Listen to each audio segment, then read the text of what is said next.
Morning, everybody. Can you hear me all right? Yeah. Sweet. All right. I don't need to project as much as I thought. So my name is Servheen. I'm a student here at Montana State University. And I'm here to talk to you today about a vision that I have. And it's a vision for reinventing the concept of entrepreneurship so that we can use it as a tool to advance sustainable development and ultimately present solutions to the climate crisis. So let's dive into it. Who drives one of these? I doubt very many of you do or have even seen this, but this is actually an electric car from about 100 years ago. Not a lot of people know that this technology was developed to about the same extent as gasoline about 100 years ago, but because of prevailing forces in the business environment, it was not sort of invested in, and it fell by the wayside at the expense of gasoline. So, what we're trying to do here is get people who are developing technology like this to understand the potential implications of commercialization for sort of broader social reasons, and to use the concept of entrepreneurship to actually advance technologies that can help provide solutions to big social and environmental problems. So this presentation is going to be one that's focused on how we shift culture. And if I'm successful, we will have explored 4 key sort of claims. And the first one that we have to get on board with is that climate change represents an existential threat to humanity. So if we can all sort of accept that that is the case, and that its manifestations are going to displace people and provide all kinds of negative side effects, then we can sort of move on. The second thing I want to explore is how technology can be a huge tool in our toolbox to address the threat of climate change, the commercialization of new green technology. Third, I want to talk about how entrepreneurs are actually the folks who introduce this technology into markets. And fourth, I want to talk about how markets determine the behavior of consumers and how the behavior of consumers and people is really the biggest factor that determines the environmental impact of our culture. So that's what we're going to talk about, is how we use entrepreneurship as a tool for shifting culture. So let's dive into it and talk a little bit about the mechanisms that drive innovation, drive the commercialization of new technologies. So think about all of the technologies and products that go into your everyday life. Think about consumer electronics, transportation, energy, the infrastructure that brings energy to your house and where it's made. All of these devices are based on technology, and this technology started out as science experiments, and slowly over the course of time, manufacturing methods were developed for this technology, and worked its way into products that affect your everyday life and sort of define culture in a lot of ways. And so, what do we really know about what drives this product commercialization, this innovation cycle? Well, we know that prosperity and high economic activity can sort of promote innovation within a country. And we also know that innovation is based on sort of paradigms of technology that are in vogue during particular periods of time. The World Economic Forum has identified 5 sort of major themes or waves of innovation over the last 200 years. And they also project that we're at the beginning of a 6th wave of innovation, which will, among other things, be defined by the commercialization of green technology or green alternatives to existing technologies that help us live more sustainably, seeing as we're faced with this big threat. So when I talk about green technology, what do I mean? Well, there's a few product categories, materials, sustainable alternatives to plastic and whatnot. Transportation is a huge one, just modes of transportation that require less intensive infrastructure or emit less greenhouse emissions. Medicine is a huge thing. How we support, aging people and reproductive health has a huge impact on the way that, the impact that our culture has on the environment. And then also energy, that's the elephant in the room. It's a huge carbon emitter. And there's also agriculture and a few other things that you probably think of. So again, all this technology that goes into these types of products is going to be developed in the laboratory initially. And so in order to change culture and in order to get the folks who are developing this technology to understand its potential implications, we need to focus our efforts on researchers, and specifically research institutions, because a lot of this research happens on public dollars. And the reason for that is because a lot of research is will have failed hypotheses, or statistically insignificant results, and that doesn't present a good return on investment when you are a company spending to do sort of product development. So we can see here that over the course of time, the sort of proportion of research that has relied on public or federal funding, the number of patents, sort of core intellectual property that goes into products has gone up over time. So federal dollars are playing more of a role in defining the technology that ends up in products and in things that are headed to sale. And the reason for this is that research is becoming more capital intensive. Technology is becoming more sophisticated, and experimental design is becoming more costly. So a lot of this research happens at universities, and I want to talk about how we can influence the culture of these universities and sort of what goes on places like MSU and others. So the unique things that we know about universities, well, there's a huge collection of expertise. There's folks who have tremendous high level of education and are studying with and other folks in really niche subject matter areas and are sort of at the cutting edge of their field. There's also quite a bit of funding, as I mentioned. There's a lot of federal dollars available to fund research. And universities are also places where people have really amazing ethics and values. Researchers, when you talk to them, they overwhelmingly say that they've gotten into this field because they're genuinely interested in finding out more about the natural world and in creating solutions to problems. So it's really a cool thing that you have to work with that you don't always see in the private sector. So again, this is a graphic that shows a little bit of the breakdown of how universities are funded, and this can sort of start to explain the cultural differences between universities and for-profit companies. A lot of the grants that are available, public grants here, have totally different expectations associated with them or expected outcomes. Key performance indicators that you have to report out for the grant. This is totally different than the performance indicators that are expected in business. And this sort of leads to sort of a difference in purpose of research compared to the purpose of product development. And that can be a good thing, but it can also be a bad thing. Research does not always equate to products or technologies that are usable for a user.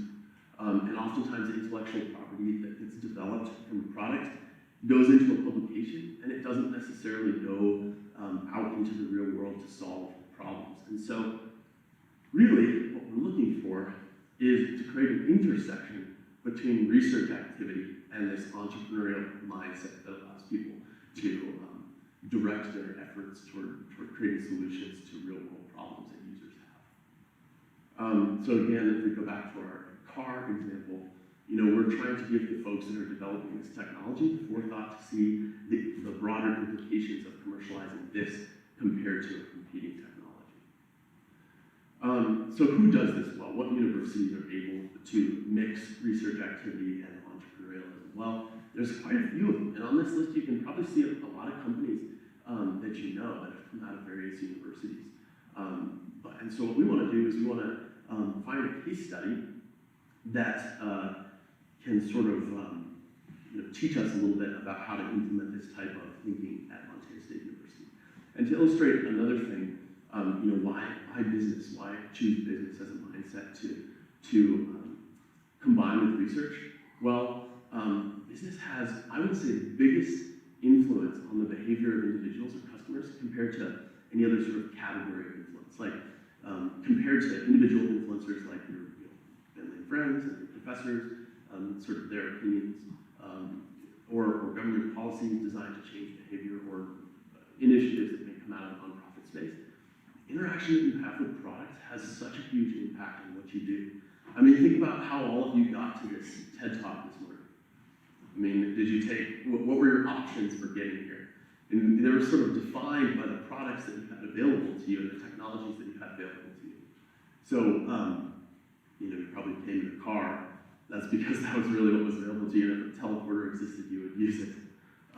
So you can see that the types of products that are available have a huge impact, and that's why we choose business. So, to talk a little bit more about how we shift culture at universities, let's find a precedent. Let's go straight to the top of the list, and let's talk about Stanford. Stanford has been doing this for a long time. And what makes them unique? Well, this is a graphic put together by the Kauffman Fellows Program. Talks a little bit about what makes the Stanford entrepreneurial ecosystem so great. And a lot of it has to do with the community that surrounds Stanford, having good mentors, having good collaboration with industry, having a lot of investable capital to de-risk ideas commercially and technically. But it also has to do with this culture, this risk-taking culture, and this sort of like imaginative mindset that students have at Stanford. And they've really done a good job at teaching their researchers how to commercialize technology. And how do they do that? Well, there's a particular tool that they use. It's called design thinking. Some of you are probably familiar with it. And it teaches folks to mesh their technical expertise with a sort of business feasibility lens and a design, sort of user-centered design perspective that allows you to sort of go out and build empathy with folks that are experiencing problems and create technical solutions to those problems. So it brings this research activity down to earth, focusing on real world problems. The interesting thing is that the design thinking cycle is pretty similar to the cycle of research. It starts with a review rather than a literature of the opinions and sort of perspectives of users. And then it goes into an iterative cycle where solutions are developed and then tested with users, and sort of like a hypothesis testing loop for products. So Stanford, to get real operational, we have identified three main components to their success strategy. One is they hold events for entrepreneurs, like hackathons and sort of idea generation challenges. They also have a really good mentorship structure where a lot of their PIs are actually successful entrepreneurs, and they're able to teach the graduate students how to do that. And they also have this great curriculum. They have this design school. It's a whole separate graduate school where they bring technical folks and business folks together and teach them these types of design thinking skills. So how can we apply this to universities, and specifically, how can we apply this to MSU? That brings me to the fourth and final act here of how we do this in Bozeman, Montana. Bozeman actually has, and props to us, we actually have a really great framework and structure pipeline, I guess, for supporting entrepreneurs that come out of MSU. We have a couple of sort of competitive events that help people refine early stage ideas through pitching, and prizes are available to help people de-risk their technology and product through that. There's also mentorship available. We also have an accelerator and an incubator, which are designed to provide more mentorship and prepare companies for gaining sales and going to talk to investors in the future. But the problem is right at the beginning. The participation in entrepreneurship is the piece that's missing. We need to get more people who are interested in going through this pipeline. And that's where we come in. So to provide a little bit more context about Bozeman, in recent years, things have been really going off. We've had this huge modality shift, and a lot of people, wealthy folks who maybe have experience in angel space and VC space, have come into town, and there's a pool of investable capital that's actually growing significantly in Bozeman. That also means that there's more access to quality entrepreneurial mentors for students, and also, of course, we have this burgeoning research activity. We're R1 University, and we're growing, or the research activity expenditures are growing every year. The The other thing that's unique about Bozeman, when you talk to researchers here, it's an outdoorsy town. Everyone has a really strong sustainability ethic. And when you talk to them, we sort of distilled this term from what we've heard to sort of describe the values that we think are shared in the community, and that's environmental and human health. And that's exactly what we're talking about when we say sustainability. So this is a really exciting thing. Researchers care about this. But of course, the missing piece is this entrepreneurial culture. And so about a year ago, I started an initiative to try and kickstart this entrepreneurial culture at Montana State. And we've been working on programming to do that ever since. So immediately, we're going to beta test an event-style program with it's essentially a structured design thinking process or event that's going to happen in February. And we're going to have a bunch of researchers come form into teams and go through this design thinking process where they create solutions to a problem using their technical skills. So we want to teach these entrepreneurial sort of design thinking skills and expose researchers to that. We also want to present lean startup tools, which are a great sort of framework for presenting your ideas and de-risking them. And then we also really want to show researchers that this type of thinking can be used to support their environmental ethic and to really give wings to their green technology ideas and aspirations. We also want to introduce teams together and reward good ideas by providing prizes for teams that we think are likely to execute. This style of event has been executed before with pretty good success at other universities, so we're really excited to report on how it goes. In the future, we have plans in the works to do a number of other programs, sort of all focused on the same thing, building entrepreneurial culture, focused on green tech. We want to get a peer mentoring initiative put together, work on hiring more PIs in the future that have experience working on entrepreneurial ideas. We want to provide gap grants and better partnerships with industry, and also expanding the interdisciplinary design offerings, classes that can be available for folks in technical disciplines. So, there's also, it's important to note, there's been a few companies in the area of green technology that have been successfully commercialized from Montana State. And so we've been chatting with the founders of those companies and really trying to understand how we can duplicate their success and turn this from something that is sort of the exception to the rule, make it really normalized and have really high participation in entrepreneurship. So to wrap things up, research,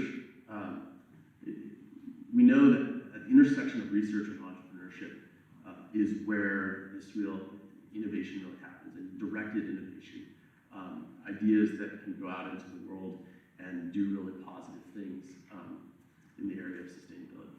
And in a broader sense, what we're focused on doing is taking technical people who are genuinely, and I'm an engineer myself, so we're genuinely taught to analyze the world the way it is, but we want to give them the power to envision the world as it could be, and to really make a difference with their ideas and the skills that they learn in school.